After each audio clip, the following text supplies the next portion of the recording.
Hey guys, welcome back to my channel. For those who are new here, I am Psychic Bella Love. You can book your own personal private reading with me on my website, psychicbellalove.com. So we're going to be taking a look at the past lives of Lil Kim, Faith Evans, and Biggie Smalls and how they were all connected. So what Spirit has shown me in regards to that is that, number one, Biggie has actually been a king or an emperor or ruler or whatever you would want to call him several times in his past life. Especially, I kept getting it was more so actually in Asian empires such as like China and then also in Polynesia. He did have some African lifetimes and whatnot as well. It's just Spirit is showing that he actually enjoyed being Asian quite a bit as well.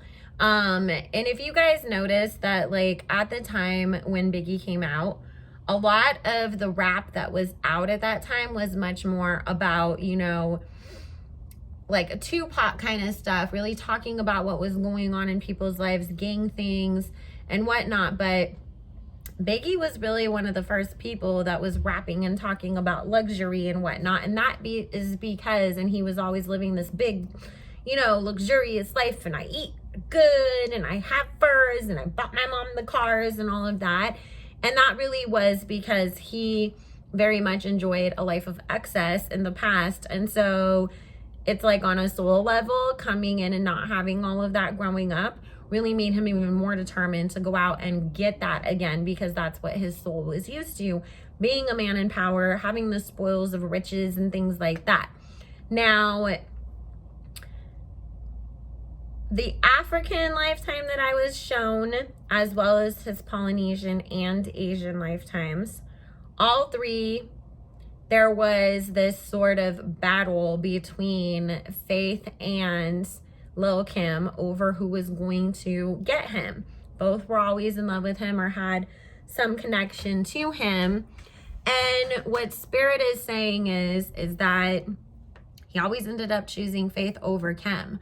So that's why Kim came into this lifetime being incredibly insecure and very like trying so hard to get him back, and why she can't seem to shake him, and why, you know, things happened the way that they did.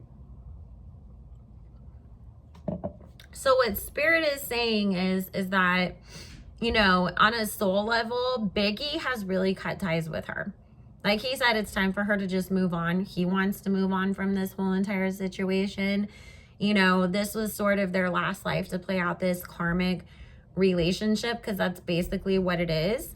And he just no longer wants to have to keep going through this cycle, because to him, it's like, I learned my lesson. This was more about trying to give her the opportunity to learn from this. She didn't. She's not going to. And like the only way that we can force her to is to cut the tie. And so he's not really like, he'll talk to her when she crosses over to the other side, you know, and let her know like, hey, it's done. Let's clear the air now. But he's not going to come back into any more lifetimes with her to settle any scores or to get back together or any of that kind of stuff. She has a lot of soul wounds, and it goes beyond just that, of course. But what Spirit is showing is that, you know, in those other lifetimes, especially when he was like the, you know, Chinese emperor, she was one of his concubines. When it came to the life in Africa, her and Faith were, you know, both sort of vying for his attention.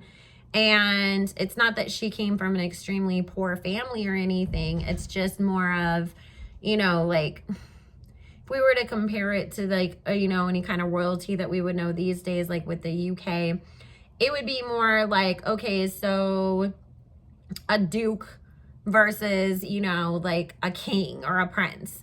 You know, that was sort of, it's like her family might have had a little bit of wealth and like access, you know, to the royal family or closeness to them. However, Faith was actually from a family that was more royal, and she was a princess in her own right, and he was the prince that was going to be the king. So his family was like, that's who you have to marry. Kim was one of his second wives, concubines, you know, mistresses, whatever you would want to call it in one of those situations. But she's always played the role of second. And so it's like, because I was saying on Station Head, Spirit woke me up giving me this information at like 2 o'clock in the morning one day. I had to write it all down so I wouldn't forget it.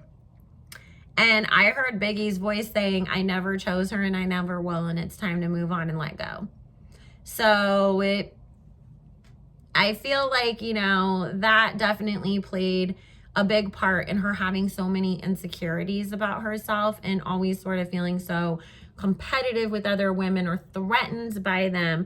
Because let's face it, Kim can be friends with somebody if she doesn't feel like you are somehow a threat to her, whether that's for a man's attention, the public's attention, you know, success-wise, whatever. But if she feels like you are somehow better than her in any way whatsoever, whether that's the truth or not, she's just automatically not going to like you.